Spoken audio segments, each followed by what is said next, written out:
హే darlings, recent గా ఈ plane crashes అనేవి ఎక్కువగా జరుగుతున్నాయి. పాపం చాలా మంది చనిపోతున్నారు. సేమ్ ఇలానే చరిత్రలో కూడా ఎన్నో దారుణమైన ప్లేన్ క్రాషెస్ జరిగాయి. కొన్ని అయితే మిస్టరీగా మిగిలిపోయాయి. అయితే వాటిలో ఒక డేంజరస్ ప్లేన్ క్రాష్ గురించి ఇప్పుడు మనం తెలుసుకోబోతున్నాం. అయితే డార్లింగ్స్, మనం 2009 లో జరిగిన ఒక భయంకరమైన విమాన ప్రమాదం గురించి తెలుసుకుందాం.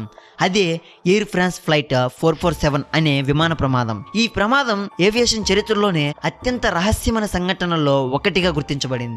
ఎయిర్ ఫ్రాన్స్ ఫ్లైట్ 447 228 మంది ప్రయాణికులు మరియు క్రూ మెంబర్స్ తో బ్రెజిల్ లోని రియో డి జనైరో ఎయిర్పోర్ట్ నుండి ఫ్రాన్స్ క్యాపిటల్ అయిన ప్యారిస్ కు బయలుదేరింది. ఈ ఫ్లైట్ లో 30 డిఫరెంట్ కంట్రీస్ కు చెందిన ప్యాసింజర్స్ ఉన్నారు. ఈ ఫ్లైట్ కోసం అత్యంత modern technology air bus A330-203 విమానం ఉపయోగించబడింది. అయితే ఇందులో బిల్డ్ చేయబడిన ఆటో పైలట్ సిస్టమ్ చాలా ట్రస్టెడ్ అండ్ పాపులర్ కూడా. ఈ విమానం కెపాసిటీ ఎంతంటే 12 అవర్స్ లాంగ్ జర్నీని ఆపకుండా కంఫర్టబుల్ గా పూర్తి చేయగలదు. అయినప్పటికీ లాంగ్ డిస్టెన్స్ కావడంతో సిబ్బందికి తగిన విశ్రాంతి సమయం లభించేలా అదనపు పైలట్ ని కూడా ఏర్పాటు చేశారు. అయితే ఆ పైలట్ నుండి ఒక చిన్న తప్పిదం వల్ల విమానంలో అకస్మాత్తుగా గందరగోళం మొదలైంది. పైలట్లు దాన్ని నియంత్రించడానికి ఎంతగానో ప్రయత్నించిన విమానం గంటకు 282 కిలోమీటర్ల వేగంతో అట్లాంటిక్ మహాసముద్రంలో కూలిపోయింది. దానిలో ప్రయాణిస్తున్న 228 మంది ఘోరంగా మరణించారు. అయితే ఏవియేషన్ చరిత్రలో ఇప్పటి వరకు జరిగిన అత్యంత దారుణమైన సంఘటన ఇది. 38,000 అడుగుల ఎత్తు నుండి విమానం సముద్రంలోకి ఎలా కూలిపోయింది? ముగ్గురు మోస్ట్ ఎక్స్పీరియన్స్డ్ పైలట్లు ఉన్నప్పటికీ ఎందుకు ఈ ఫ్లైట్ ని కంట్రోల్ చేయలేకపోయారు? సో డార్లింగ్స్, ఈ వీడియోలో ఈ భయంకరమైన ఇన్సిడెంట్ వెనుక జరిగిన సంఘటనలు అన్ని కోణాల నుంచి పరిశీలిస్తూ పైలట్లు చేసిన తప్పిదాలను ఎక్స్ప్లెయిన్ చేయబోతున్నాను. కాబట్టి వీడియోని చివరి వరకు స్కిప్ చేయకుండా చూడండి. 2009 మే 31 రాత్రి 8 గంటలకు Air France flight 447 Rio de Janeiro నుంచి ప్యారిస్ కు బయలుదేరింది. అయితే ఈ ఫ్లైట్ బ్రెజిల్ నుంచి ఫ్రాన్స్ కు చేరుకోవాలంటే ఈ ఫ్లైట్ అట్లాంటిక్ మహాసముద్రం దాటి 12 గంటలు ప్రయాణం చేయవలసి ఉంది. ఈ విమానం ఎయిర్ బస్ A330-200 కి చెందిన మోడల్. అయితే ఇది ఎయిర్ ఫ్రాన్స్ ఫ్లైట్ 447 ఫ్లైట్ లో కొత్త మోడల్. కానీ ఇది మోడర్న్ టెక్నాలజీ ప్రకారం చాలా డెవలప్డ్ వర్షన్ అన్నమాట. దీనిలో ముఖ్యంగా 2 జనరల్ ఎలక్ట్రికల్ CF6 ఇంజన్లు మరియు ఆటోమేటిక్ పైలట్ మోడ్ చాలా గొప్పగా పనిచేసే వర్కింగ్ కండిషన్ లో ఉన్నాయి.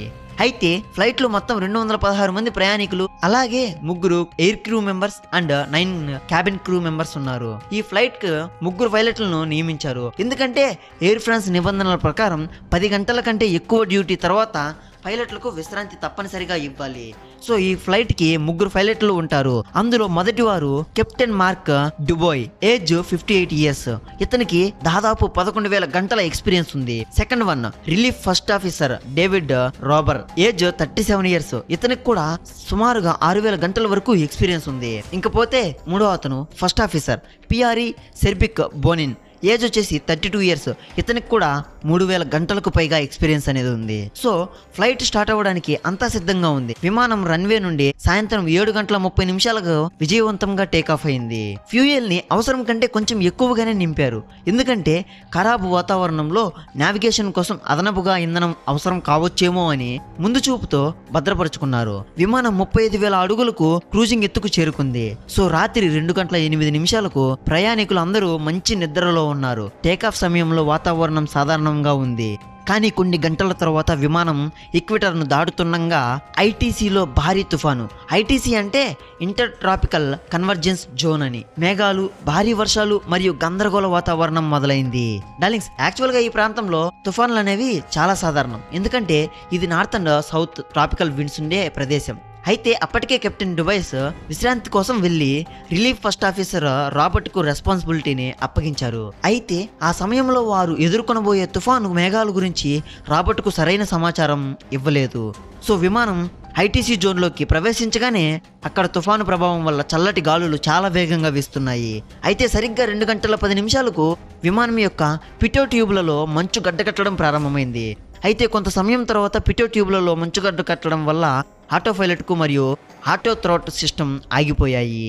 మరి డార్లింగ్స్, ఈ పిటో ట్యూబ్ అంటే ఏంటో మీకు డౌట్ రావచ్చు. పిటో ట్యూబులు అనేవి విమానం యొక్క గాలి వేగాన్ని కొలుస్తాయి, అంటే విండ్ స్పీడ్ ని కొలుస్తాయి. కానీ మంచు వల్ల అవి సరిగ్గా పనిచేయలేకపోయాయి. దీనివల్ల ఆటో పైలట్ డిసెంగేజ్ అయిపోయింది మరియు కాక్పిట్ లో వార్నింగ్ అలార్మ్స్ మోగడం మొదలయ్యాయి. ఈ అలార్మ్స్ పైలట్లను ప్యాసింజర్లను గందరగోళంలో పడేశాయి.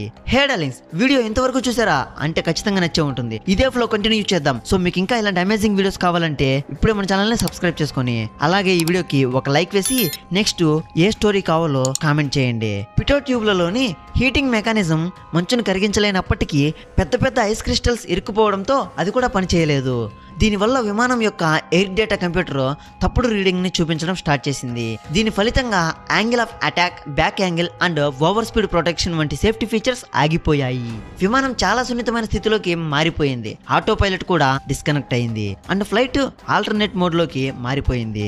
ఇప్పుడు ఫ్లైట్ ఆఫీసర్ ఫ్లైట్ ను మాన్యువల్ గా నడపడం మొదలు పెట్టారు. ఫస్ట్ ఆఫీసర్ బోనిన్ విమానాన్ని కంట్రోల్ చేసేందుకు సైడ్ స్టిక్ ని ఉపయోగించాడు. కానీ అతను తప్పుగా విమానం ముక్కును 16 డిగ్రీల కోణంలోకి లాగాడు. దీనివల్ల విమానం స్టాల్ కు గురైంది. స్టాల్ కంటే విమానం లిఫ్ట్ కోల్పోయి కిందకి పడిపోవడం, అంటే ఒక రకంగా గ్రావిటీ కోల్పోయి కిందకి పడిపోతుంది అని అర్థం. అయితే విమానం 38,000 అడుగుల ఎత్తు నుంచి 10,000 అడుగుల వేగంతో కిందకి జారిపోతుంది. కెప్టెన్ కాక్పిట్ కు తిరిగి వచ్చేసరికి అంతా చేజారిపోయింది.